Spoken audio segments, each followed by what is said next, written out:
Greetings, warriors of Caradia! Warcells version 1.2 and Bannerlord version 1.4 just landed, and in this development update, we'll be walking you through the highlights. Let's jump right in. Your fleet can now make port in coastal villages to trade, recruit troops, and resupply. This not only makes long-distance naval travel far more practical, but also introduces an entirely new Viking-era activity.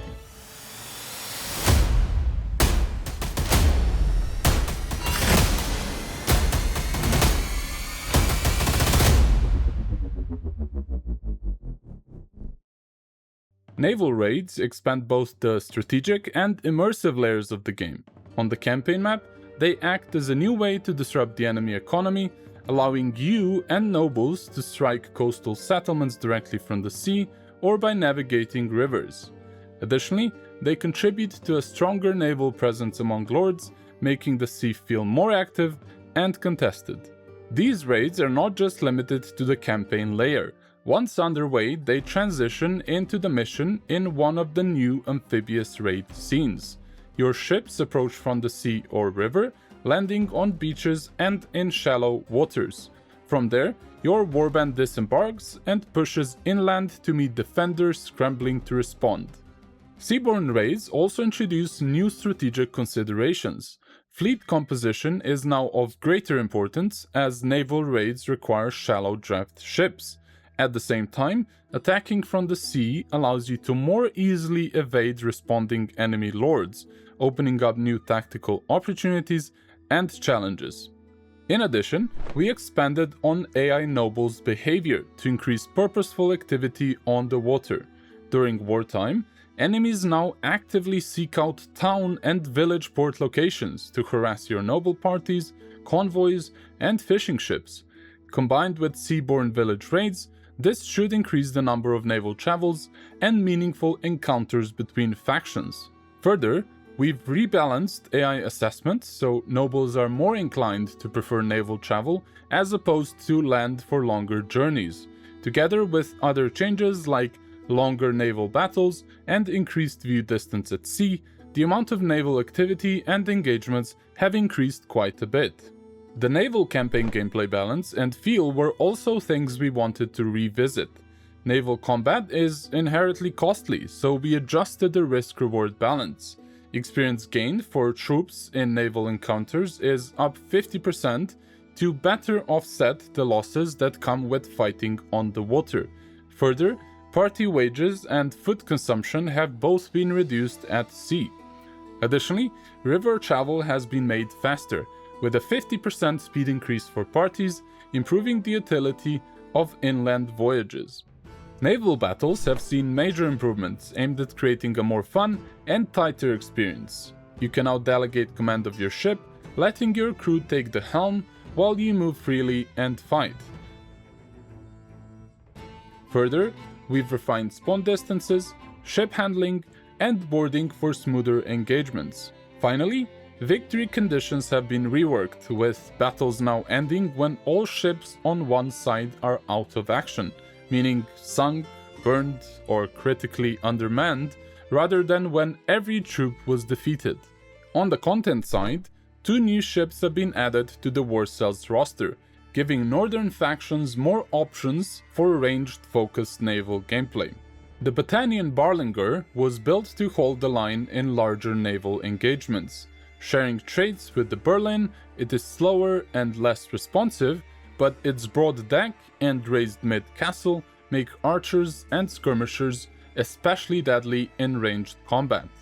The Nord Battle Nar, on the other hand, is an oversized and reinforced Nar built to carry ballista as well as a large crew.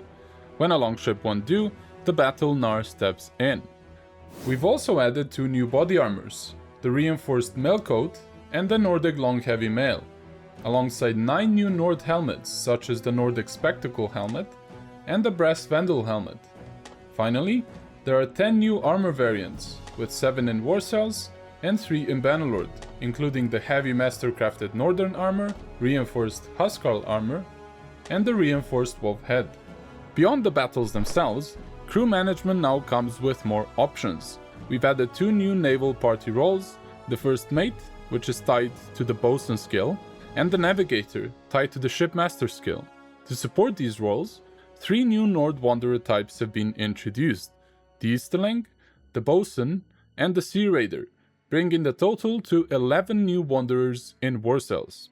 And across both the expansion and the base game, clan members can now hold up to 2 party roles at the same time, reducing the pressure of companion limits. Moving on with changes that apply to both War Cells and Bannerlord, let's talk about armies. The AI army creation system has been reworked. Armies now require a more sizable force before they can be formed. The influence threshold to create one has been doubled, and AI nobles are willing to spend more when doing so. These changes should result in fewer but stronger armies on the map. Further, AI army formation and disbanding have been reworked to reduce ineffective defensive behavior. Armies no longer form or persist purely for defense, and will disband if too weak to go on the offensive, giving nobles time to recover. Individual nobles respond faster and more efficiently to threats, which leads to a greater number of successful settlement defenses, reduces rapid settlement ownership changes, and frees up parties for mid-sized engagements. Finally, auto-resolved sieges now take twice as long, giving additional time for reinforcements. Staying on the strategic layer, diplomacy has likewise seen significant changes. On the war front, kingdoms without shared borders will no longer go to war and are more likely to seek peace when conflict stalls. This should reduce wars that exist only on paper. Building on that, alliances and trade agreements have been expanded beyond their initial foundations. Their creation now better reflects the state of the world, taking into account factors like interfaction marriages, existing diplomatic ties, and, particularly for alliances, owning settlements of another faction's culture. This is especially interesting in the case of the Empire's factions. Furthermore, breaking either of the agreements by declaring war incurs honor and relationship penalties. Moving to alliances specifically, they are now formed with improved reasoning, which puts a greater focus on surrounding threats. Further, they conclude with a renewal prompt that gives kingdoms the chance to extend their partnership while helping prevent immediate wars between former allies. Responding to your ally also comes with additional consequences. Refusing a call to war damages the relationship, while accepting one strengthens it. Finally, trade agreements are now limited to neighboring kingdoms and provide tangible, ongoing value. Caravans and naval convoys of trading partners generate gold with each settlement visit, which is then distributed daily among vassals.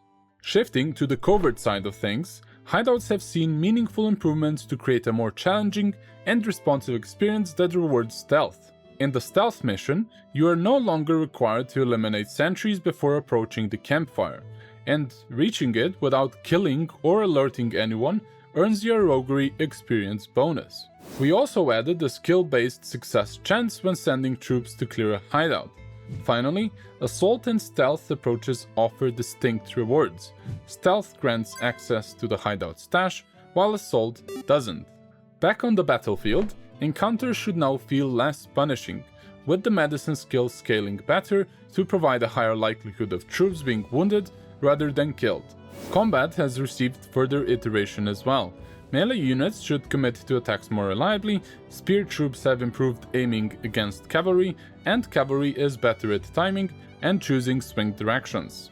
All two-handed maces can also knock enemies down. Finally, the default cavalry bonus in auto-resolve has been removed, reducing the disproportionate advantage of horse-heavy factions. That covers the highlights for War Cells version 1.2 and Bannerlord version 1.4. We've also made significant performance and stability improvements in this patch, and further expanded modding support. You can find the full changelog linked in the description below. Thanks for watching, let us know what you think, and see you in the next update.